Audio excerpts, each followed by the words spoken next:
Penelusuran kami berlanjut.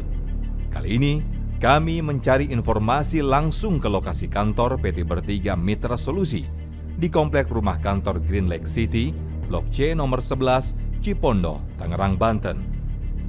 Saat tiba di kantor milik PT Bertiga Solusi Mandiri, suasana tampak sepi.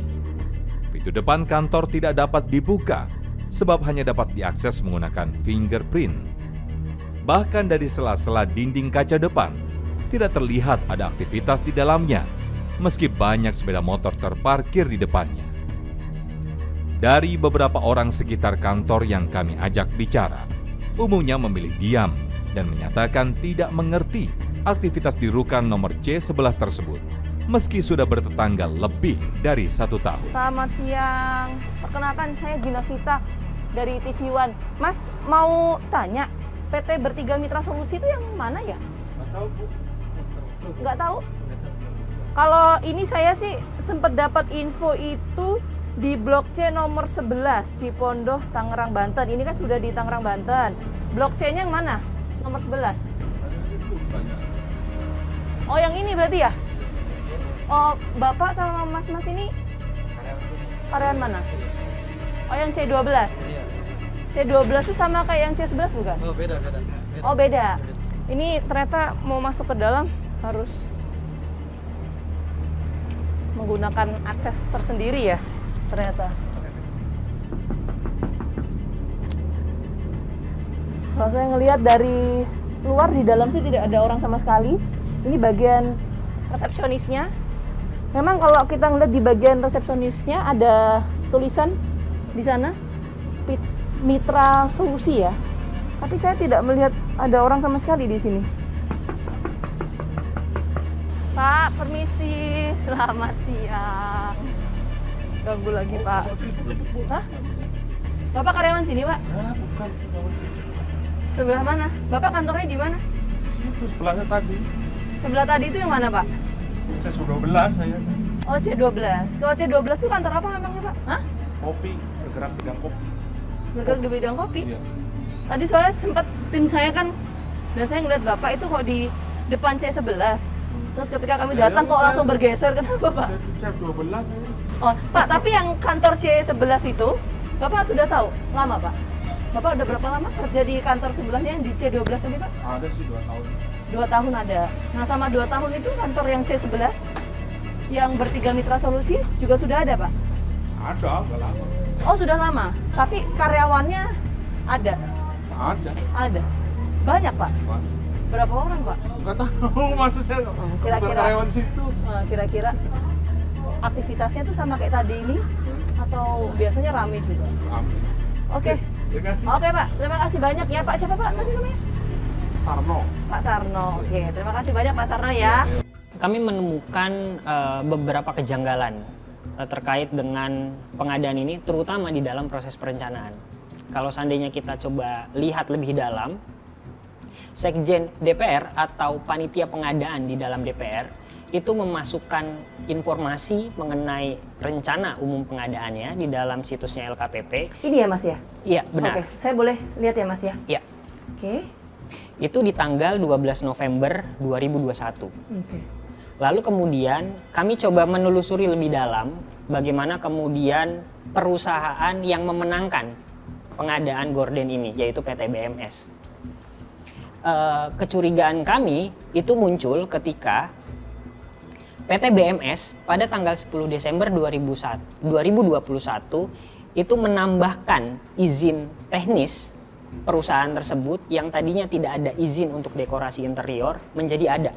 Yang kita tahu adalah proses pelaksanaannya itu di tanggal 8 Maret 2021. Oke. Tapi menurut kami ini menjadi potensi yang patut untuk ditindaklanjuti. Bukan hanya oleh inspektorat, tapi rasanya LKPP pun juga dapat menindaklanjuti. Oke, kenapa harus ditindaklanjuti menurut Anda? Karena menurut kami ada potensi manipulasi yang terjadi ketika di dalam proses perencanaan. Sebab menurut riset yang pernah kami lakukan menunjukkan bahwa kasus korupsi yang terjadi itu seringkali bukan di dalam proses pelaksanaannya, tapi lebih pada di dalam proses perencanaannya. Entah itu mereka menaikkan harga barang di awal begitu untuk membuat harga perkiraan sendiri, ataupun juga tadi menambahkan izin-izin yang sebenarnya kalau seandainya kita bicara tentang pengadaan gorden, ini kan banyak perusahaan yang juga bisa turut serta di dalam pengadaan ini. Kalau kita masuk di dalam aturan pengadaan barang jasa begitu, pasal Perpres 16 2018 yang diubah di Perpres 12 2021, itu salah satu prinsipnya adalah mengenai keadilan bagi para penyedia yang sebenarnya bisa terlibat tapi kemudian dibatasi karena ada izin-izin tersebut. Kalau seandainya kita coba tinjau lebih dalam, ICW sudah menduga bahwa PT BMS ini akan menang sedari awal. Kenapa? Karena kita melihat bahwa ada 49 peserta yang hanya mendaftar saja, bukan memasukkan penawaran. Sedangkan perusahaan yang memasukkan penawaran itu hanya 3 perusahaan. Nah, kualifikasi ketiga perusahaan itu bagaimana? Kalau seandainya kita bicara tentang kualifikasi perusahaan, dari ketiga perusahaan tersebut yang memenuhi syarat administrasi itu hanya PT BMS saja. Karena PT BMS tadi sejak 10 Desember mereka sudah memasukkan atau menambahkan izin teknisnya menjadi dekorasi interior. Sedangkan 2 perusahaan lainnya itu memang mereka tidak bergerak di dalam atau tidak memiliki izin di dalam proses dekorasi interior ini. Kami menduga bahwa rasanya ya, mungkin nanti perlu kita tindak lanjuti lagi. Ada informasi yang bocor duluan bahwa kemudian ada proyek pengadaan yang izinnya itu mengharuskan adalah izin dekorasi interior. Kalau seandainya kita lihat misalkan PT Bertiga Mitra Solusi, BMS PT itu ya? BMS, Okay. ini di dalam situsnya, di dalam AHU kita bisa menemukan. Dari sejumlah ini, kami mendata ada 2-3 perusahaan ketika kami coba melakukan penelusuran melalui sistem informasi kinerja penyedia, melalui LKPP, begitu. Karena di dalam sikap tersebut ada informasi kita bisa melihat izin usaha apa yang dimiliki oleh perusahaan tersebut. Gitu. Dari 49 perusahaan tersebut, kami melihat bukan hanya PT BMS, begitu. Tapi memang tadi masalahnya adalah perusahaan tersebut yang memiliki izin itu tidak memasukkan penawaran. Okay. Dan yang diuntungkan adalah lagi-lagi adalah hanya PT BMS saja. Kasus ini memang belum ada, kami belum menganalisis lebih dalam apakah ada unsur tindak pidana korupsinya atau tidak.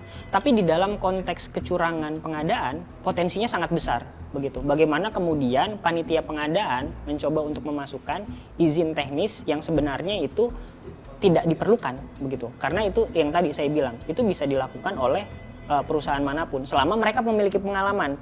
Persoalannya adalah kan PT BMS ini kalau kita lihat dari track recordnya, kami mengakses dokumen PT BMS, akte perusahaannya, mereka berdiri sejak 2014.